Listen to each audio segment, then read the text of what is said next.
আসলে আমি আগে কাজ করতাম, তো 3 বছর যাবৎ গ্যাপ ছিল, তো আবার নতুন করে ওনার হাত ধরে আমি মিডিয়াতে আসছি।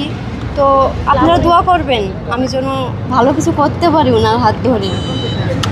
আর মানুষ অনেকে অনেক কথা বলে, এগুলো আপনারা কান দেবেন না, আমাদের জন্য দোয়া করবেন আর ওনাকে সাপোর্ট করবেন।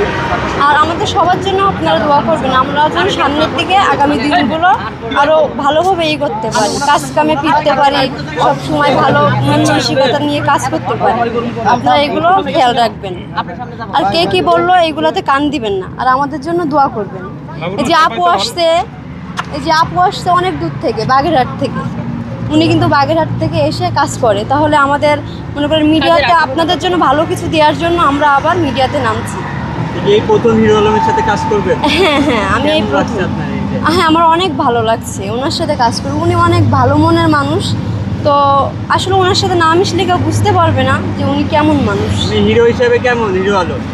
উনি হিরো হিসাবেও ভালো, উনি মানুষটাও ভালো। উনি মিডিয়ার সামনে যেরকম দেখেন তার বাইরে উনি অনেক ভালো, তার